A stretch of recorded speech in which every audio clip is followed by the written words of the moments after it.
Hello friends, എല്ലാവർക്കും സ്വാഗതം പുതിയ വീഡിയോയിലേക്ക്.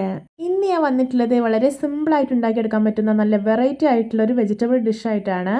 രുചികരമായിട്ടുള്ള വെണ്ടയ്ക്ക ഉലർത്താണ് ഞാൻ ഇന്നിവിടെ ഉണ്ടാക്കാൻ പോകുന്നത്. അപ്പോൾ വീഡിയോ കണ്ടിട്ട് ഇഷ്ടപ്പെടുവാണെങ്കിൽ ലൈക്ക് ചെയ്യുക, ഷെയർ ചെയ്യുക, കമൻറ്റ് ചെയ്യുക, ചാനൽ സബ്സ്ക്രൈബ് ചെയ്യാനും മറക്കരുത്. അപ്പോൾ നമുക്ക് നേരെ വീഡിയോയിലോട്ട് പോവാം.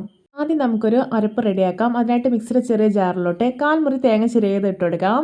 ഇനി ഇതിലോട്ട് 2 പച്ചമുളക്, 8 ചെറിയ ഉള്ളി, ഒരു 7 അല്ലി വെളുത്തുള്ളി ഇട്ട് കൊടുക്കാം. ഇനി ഇതിലോട്ട് ഒരു 1/4 ടീസ്പൂൺ ചെറിയ ജീരകം കൂടി ചേർക്കുന്നുണ്ട്. എന്നിട്ട് ഇതെല്ലാം ഒന്ന് ചതച്ചെടുത്ത് വരാം. ഇപ്പോഴത്തെ ഞാൻ ചതച്ചെടുത്തിട്ടുണ്ട്. ഇനി നമുക്കിത് മാറ്റി വയ്ക്കാം. ഞാനിവിടെ ഒരു കടായി അടുപ്പത്ത് വെച്ചിട്ടുണ്ട്. അതിലോട്ട് ഒരു 1.5 ടേബിൾ സ്പൂൺ ഓയിൽ ഒഴിക്കാം. ഇപ്പോഴത്തെ ഓയിൽ നന്നായിട്ട് ചൂടായി വന്നിട്ടുണ്ട്. ഇനി നമുക്കിതിലോട്ട് വെണ്ടയ്ക്ക കട്ട് ചെയ്ത് ഇട്ട് കൊടുക്കാം. ഞാനിവിടെ ഒരു മീഡിയം സൈസിലുള്ള 7 വെണ്ടയാണ് കട്ട് ചെയ്തെടുത്തിട്ടുള്ളത്. ഇനി ഇത് നന്നായിട്ടൊന്ന് വഴറ്റിയെടുക്കാം. ഇപ്പോഴത്തെ വെണ്ടയെല്ലാം പാകത്തിനൊന്ന് വഴന്ന് കിട്ടിയിട്ടുണ്ട്. ഇനി നമുക്കിതൊരു പ്ലേറ്റിലോട്ട് കോരി മാറ്റി വയ്ക്കാം. വളരെയേറെ രുചികരമായിട്ടുള്ളൊരു വെണ്ടയ്ക്ക ഉലർത്താണിത്. അപ്പോൾ എല്ലാവരും ഇതുപോലെ ഒന്ന് ഉണ്ടാക്കി നോക്കണേ. ഇനി ഒരു സെയിം കടായിലോട്ട് തന്നെ 1/2 ടീസ്പൂൺ കടുകും 2 വറ്റൽമുളകും ഇട്ട് കൊടുക്കാം. എന്നിട്ടൊന്ന് ഫ്രൈ ചെയ്തെടുക്കാം. ഒരു മീഡിയം ഫ്ലെയിമിൽ വെച്ചിട്ട് ഫ്രൈ ചെയ്തെടുക്കണേ. കടുകും വറ്റൽമുളകും കരിഞ്ഞു പോകണ്ട. ഇനി ഇതിലോട്ട് ഒരു വലിയ ഉള്ളി ചെറുതായിട്ട് അരിഞ്ഞിട്ട് കൊടുക്കാം. എന്നിട്ട് ആവശ്യത്തിന് ഉപ്പ് കൂടി ഇട്ട് കൊടുത്തിട്ട് നന്നായിട്ടൊന്ന് വഴറ്റിയെടുക്കാം. ഇതുപോലെ ഒരു രുചികരമായിട്ടുള്ള വെണ്ടയ്ക്ക ഉലർത്തുണ്ടെങ്കിൽ പിന്നെ ചോറിൻ്റെ കൂടെ മറ്റു കറികളൊന്നും ആവശ്യമില്ല കേട്ടോ. ഇത് മാത്രം മതിയാവും. ഇപ്പോഴത്തെ ഉള്ളിയെല്ലാം അത്യാവശ്യം വഴന്നു വന്നിട്ടുണ്ട്. ഇനി ഇതിലോട്ട് ഒരു പൊട്ടറ്റോ അരിഞ്ഞിട്ട് കൊടുക്കാം. എന്നിട്ടൊന്ന് ഇളക്കിയെടുക്കാം. ഇനി നമുക്കിതിലോട്ട് മസാലപ്പൊടികളെല്ലാം ചേർത്ത് കൊടുക്കാം.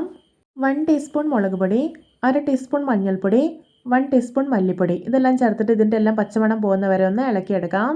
ഇനി ഇതിലോട്ട് വെള്ളം ഒഴിച്ചു കൊടുക്കാം. ഞാനിവിടെ 1 ഗ്ലാസ് വെള്ളമാണ് ഒഴിക്കുന്നത്. എന്നിട്ടൊന്ന് ഇളക്കിയെടുക്കുകയാണ്. ഇതിലോട്ട് ഒരുപാട് വെള്ളം ഒഴിക്കേണ്ട ആവശ്യമൊന്നുമില്ല. ഇത്രയും മതി. നമ്മളിത് നന്നായിട്ട് കുറുക്കിയാണ് ഉണ്ടാക്കിയെടുക്കുന്നത്. ഇനി ഇതെല്ലാം ഒന്ന് കുക്കായിട്ട് വരട്ടെ. അതിനായിട്ട് അടച്ചു വെക്കാം. ഒരു മീഡിയം ഫ്ലെയിമിൽ വെക്കണം. അപ്പോഴേ പൊട്ടറ്റോ ഒക്കെ നല്ല പെർഫെക്റ്റ് ആയിട്ട് കുക്കായി കിട്ടും. ഇപ്പോഴത്തെ വെള്ളമൊക്കെ വറ്റി പൊട്ടറ്റോ ഒക്കെ നല്ല പാകത്തിന് കുക്കായിട്ടുണ്ട്. വെന്തുടഞ്ഞു പോകരുത്. നമ്മൾ കഴിക്കുന്ന സമയത്തൊന്ന് കഴിക്കാൻ പറ്റുന്ന പാകത്തിലായിരിക്കണം കിട്ടേണ്ടത്. ഇനി ഇതിലോട്ട് നമ്മൾ വഴറ്റി വെച്ചിരിക്കുന്ന വെണ്ട ചേർത്ത് കൊടുക്കാം. എന്നിട്ട് നല്ലപോലെ ഒന്ന് ഇളക്കിയെടുക്കാം. ഈ വെണ്ടയ്ക്കയിലെല്ലാം മസാലയൊക്കെ ഒന്ന് പിടിക്കട്ടെ.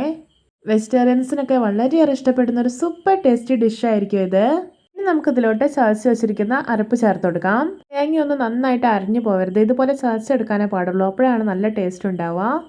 ഇനി ഇതിലോട്ടൊരു 1/2 ടീസ്പൂൺ കുരുമുളക് പൊടിയും 1/2 ടീസ്പൂൺ ചില്ലി ഫ്ലേക്സും ചേർത്ത് കൊടുക്കാം. കുറച്ച് കറിവേപ്പില കൂടി കട്ട് ചെയ്തിട്ട് കൊടുക്കാം. എന്നിട്ട് എല്ലാം കൂടെ നന്നായിട്ടൊന്ന് ഇളക്കി യോജിപ്പിച്ചെടുക്കാം. ഞാൻ ഈ സമയം ഇതിലോട്ട് കുറച്ച് ജാറ് കഴുകിയിട്ട് വെള്ളം കൂടി ഒഴിക്കുന്നുണ്ട്. അപ്പോൾ നമുക്ക് ചോറിൻ്റെ കൂടെയൊക്കെ കഴിക്കാൻ വേണ്ടിയിട്ട് വളരെ സിമ്പിളായിട്ട് തന്നെ ഉണ്ടാക്കിയെടുക്കാൻ പറ്റുന്ന നല്ല ടേസ്റ്റി ആയിട്ടുള്ളൊരു വെണ്ടയ്ക്ക ഉലർത്താണിത്.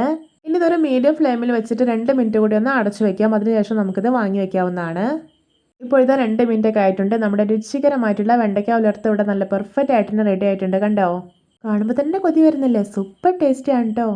അപ്പോൾ എല്ലാവർക്കും എൻ്റെ രുചികരമായിട്ടുള്ള വെണ്ടയ്ക്ക ഉലർത്ത് ഇഷ്ടപ്പെട്ടെന്ന് വിചാരിക്കുന്നു. ഇഷ്ടപ്പെട്ട ചാനൽ സബ്സ്ക്രൈബ് ചെയ്യുക, സപ്പോർട്ട് ചെയ്യുക. അപ്പോൾ ഇതുപോലെയുള്ള വെറൈറ്റി വീഡിയോകളായി നമുക്ക് വീണ്ടും കണ്ടുമുട്ടാം. Okay, bye bye.